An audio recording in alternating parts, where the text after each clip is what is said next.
নমস্কাৰ সকলোকে পুনৰ অন্য এটা জব ইনফৰ্মেটিভ ভিডিঅ'লৈ স্বাগতম জনাইছোঁ। আপোনালোকৰ বাবে FCI বা ফুড কৰ্পোৰেশ্যন অফ ইণ্ডিয়াৰ ফালৰ পৰা ৩৫,৫৬০টাকৈ পদ মুকলি কৰি দিছে। বহুখিনি পদ আপোনালোকৰ বাবে মুকলি হৈছে। খুবেই এটা ভাল আপোনালোকৰ বাবে খবৰ বা অপৰচুনিটি আহি পৰিছে। ইয়াতে খাদ্য বিভাগৰ ফালৰ পৰা পদখিনি মুকলি কৰিছে। ৩৫,৫০০তকৈ অধিক আপোনালোকে পদ ইয়াতে দেখিবলৈ পাইছে। এই পদসমূহৰ বাবে আপোনালোকে কেনেধৰণৰ কোৱালিফিকেশ্যন হ'লে এপ্লাই কৰিব পাৰিব, সিলেকশ্যন প্ৰচেছটো কেনেধৰণৰ হ'ব, এজ লিমিট কিমান লাগিব আৰু বিভিন্ন ধৰণৰ এলিজিবিলিটি কি লাগিব, কেনেদৰে আপোনালোক যোগ্য হ'লে ইয়াতে এপ্লাই কৰিব পাৰিব, সেইখিনি সকলোখিনি ডিটেইলছ আপোনালোকে ভিডিঅ'টোত লাভ কৰিব পাৰিব। ভিডিঅ'টো শেষলৈকে চাই থাকক। ইয়াতে আপোনালোকে 8 পাছৰ পৰা আৰম্ভ কৰি গ্ৰেজুৱেশ্যন লেভেললৈকে বহুখিনি পদ দেখিবলৈ পাব। গ্ৰেড 3 আৰু গ্ৰেড 4ৰ বাবে পোষ্ট ইয়াতে মুকলি হৈছে। যিহেতু ৩৫,৫৬০টাকৈ পদ ইয়াতে আছে, সকলোৱে ইয়াতে এপ্লাই কৰিব পাৰিব। মেল ফিমেল সকলোৱে এলিজিবল হ'ব। খাদ্য বিভাগৰ ফালৰ পৰা এই পদসমূহৰ বাবে আপোনালোকৰ কেনেধৰণৰ এলিজিবিলিটি আৰু কোৱালিফিকেশ্যন লাগিব সেইখিনি আমি ইয়াতে আলোচনা কৰোঁ। অৰ্গেনাইজেশ্যন নেমটো হৈছে ফুড কৰ্পোৰেশ্যন অফ ইণ্ডিয়া বা FCIৰ ফালৰ পৰা পদখিনি মুকলি কৰিছে আৰু কেটেগৰিজখিনি দিয়া হৈছে গ্ৰেড 1, 2 আৰু গ্ৰেড 3 and 4ৰ বাবে আপোনালোকে ইয়াত পদ দেখিবলৈ পাব। কেনেধৰণৰ পদ মুকলি হৈছে, পদসমূহৰ নাম ইয়াতে দিয়া হৈছে।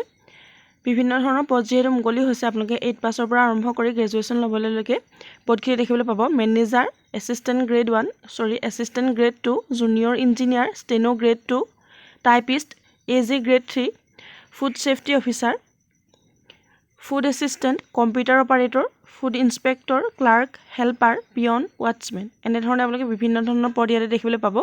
যোনটো পদৰ বাবে আপোনালোক এলিজিবল বা আগ্ৰহী হয় সেইটো পদৰ বাবে আপোনালোকে এপ্লাই কৰিব পাৰিব। টোটেল পোষ্ট ইয়াতে ৩৫,৫৬০টাকৈ পদ মুকলি হৈছে। এপ্লাই মোডটো ইয়াতে অনলাইন থাকিব। আপোনালোকে অনলাইন মাধ্যমেৰে এপ্লাই কৰিব পাৰিব। যেতিয়া ইয়াতে অনলাইন আৰম্ভ হয় তেতিয়া আপোনালোকে অনলাইন কৰিব পাৰিব। পদসমূহৰ বাবে নটিফিকেশ্যন ইতিমধ্যে মুকলি হৈ গৈছে। অতি সোনকালে ইয়াতে আপোনালোকৰ এপ্লাইও ষ্টাৰ্ট হৈ যাব। যদি আপোনালোক এই পদসমূহৰ বাবে আগ্ৰহী হয় বা যোগ্য হয়, আপোনালোকে সকলোৱে এপ্লাই কৰিব পাৰিব। আৰু হু কেন এপ্লাইৰ ক্ষেত্ৰত কোৱা হৈছে all India male and female. যিহেতু এইটো অল ইণ্ডিয়াৰ জব হয়, আপোনালোকে মেল ফিমেল সকলোৱে ইয়াতে এপ্লাই কৰিব পাৰিব। আৰু এই পদসমূহৰ বাবে আপোনালোকে চেলাৰী লাভ কৰিব পাৰিব। ইয়াতে 28,000 বেছিক চেলাৰী দিয়া হৈছে আৰু 71,100 পৰ্যন্ত আপোনালোকে ইয়াতে চেলাৰী পাৰ মান্থ লাভ কৰিব পাৰিব। যিসকল গ্ৰেড 4 পোষ্টৰ বাবে এপ্লাই কৰে বা গ্ৰেড 4 জব লাভ কৰে, তেওঁলোকে 28,000ৰ পৰা বেছিক চেলাৰী লাভ কৰিব পাৰিব। আৰু ইয়াতে পোষ্ট ৱাইজ আপোনালোকৰ চেলাৰীখিনিও বেলেগ হ'ব। 28,000ৰ পৰা 71,100 পৰ্যন্ত আপোনালোকে ইয়াতে চেলাৰী লাভ কৰিব পাৰিব প্ৰতি মাহে। আৰু ইয়াৰ বাবে এজ লিমিটখিনি দিয়া হৈছে। মিনিমাম এজ 18 ইয়াৰ্ছ ৰখা হৈছে আৰু মেক্সিমাম এজটো 45 ইয়াৰ্ছলৈকে আপোনালোকে এপ্লাই কৰিব পাৰিব। 18 বছৰৰ পৰা 45 বছৰৰ কেণ্ডিডেটসকলে ইয়াতে এপ্লাই কৰিব পাৰিব। আৰু যিসকল ৰিজাৰ্ভ কেটেগৰী কেণ্ডিডেট থাকে তেওঁলোকে ইয়াতে ৰিলেক্সেশ্যনো লাভ কৰিব পাৰিব। যিটো গভৰ্ণমেণ্ট ৰুল অনুসৰি আপোনালোকৰ ৰিলেক্সেশ্যনৰ নিয়ম আছে, তাৰ জৰিয়তে আপোনালোকে ৰিলেক্সেশ্যনো ইয়াতে লাভ কৰিব পাৰিব। আৰু চিলেকশ্যন প্ৰচেছটো ইয়াতে দিয়া হৈছে। ৰিটেন এক্সামিনেশ্যন বা CBT টেষ্ট হ'ব প্ৰথমতে, তাৰপাছতে স্কিল টেষ্ট, ডকুমেণ্ট ভেৰিফিকেশ্যন আৰু মেডিকেল টেষ্ট, এনেধৰণে চিলেকশ্যন প্ৰচেছটো হ'ব। আৰু এক্সাম পেটাৰ্ণখিনিও দিয়া হৈছে। কেনেধৰণৰ এক্সাম আপোনালোকৰ অনুষ্ঠিত হ'ব সেইখিনিও দিয়া হৈছে।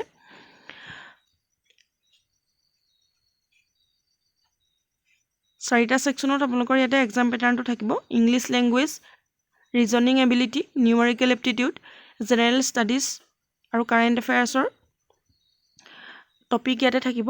আৰু টোটেল মাৰ্কছ থাকিব ইয়াতে 100 মাৰ্কছৰ এটা আপোনালোকৰ এক্সাম অনুষ্ঠিত হ'ব। আৰু তাতে থাকিব 60 মিনিটছ বা 1 ঘণ্টাৰ এটা এক্সাম অনুষ্ঠিত হ'ব। তাতে আপোনালোকৰ ইংলিছ লেংগুৱেজত থাকিব 25 মাৰ্কছ, ৰিজনিং এবিলিটিত থাকিব 25 মাৰ্কছ, নিউমেৰিকেল এপ্টিটিউড বা মেথছত থাকিব 25 মাৰ্কছ আৰু জেনেৰেল ষ্টাডিজ আৰু কাৰেণ্ট এফেয়াৰ্ছত থাকিব 25 মাৰ্কছ।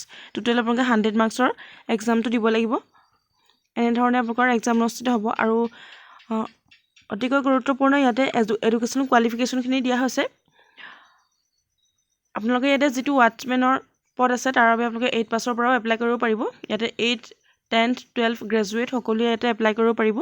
আৰু যদি আপোনালোকৰ কম্পিউটাৰ নলেজ বা কম্পিউটাৰ চাৰ্টিফিকেট আছে তেনেহ'লে আপোনালোকে কম্পিউটাৰ অপাৰেটৰৰ বাবে ইয়াতে এপ্লাই কৰিব পাৰিব আৰু ইম্পৰ্টেণ্ট ডকুমেণ্টছখিনি দিয়া হৈছে কেনেধৰণৰ ডকুমেণ্টছ ইয়াতে দৰকাৰ হ'ব আপোনালোকৰ এপ্লাইৰ সময়ত সেইখিনি দিয়া হৈছে পাছপৰ্ট চাইজ ফটোগ্ৰাফ আপোনালোকৰ পাছপৰ্ট ফটো ইয়াতে দৰকাৰ হ'ব ছিগনেচাৰটো আপোনালোকৰ দৰকাৰ হ'ব আধাৰ কাৰ্ড এডুকেশ্যনেল চাৰ্টিফিকেটছখিনি আৰু কাষ্ট চাৰ্টিফিকেট যিসকলে ৰিজাৰ্ভ কেটেগৰী কেণ্ডিডেট থাকে তেওঁলোকৰ বাবে কাষ্ট চাৰ্টিফিকেট ইয়াতে প্ৰয়োজন হ'ব আৰু এজ প্ৰুফৰ বাবে আপোনালোকৰ ডকুমেণ্টছ ইয়াতে প্ৰয়োজন হ'ব এইখিনি ডকুমেণ্টছ হ'লে আপোনালোকে এপ্লাই কৰিব পাৰিব খুব এটা ভাল আপোনালোকৰ বাবে অপৰচুনিটি আহিছে খাদ্য বিভাগৰ ফালৰ পৰা পদখিনি মুকলি কৰিছে how to apply for FCI food department recruitment 2026 এই ৰিক্ৰুইটমেণ্টৰ বাবে আপোনালোকে কেনেদৰে এপ্লাই কৰিব পাৰিব সেইখিনি ইয়াতে দিয়া হৈছে যেতিয়া আপোনালোকৰ ইয়াতে এপ্লাই ষ্টাৰ্ট হ'ব তেতিয়া আপোনালোকে ইয়াতে যিটো অফিচিয়েল ৱেবছাইট থাকে সেইটো ভিজিট কৰিব লাগিব তাতে ভিজিট কৰি আপোনালোকে সকলোখিনি ডিটেইলছ তাতে পাব তাতে আপোনালোকে এপ্লাই কৰিব পাৰিব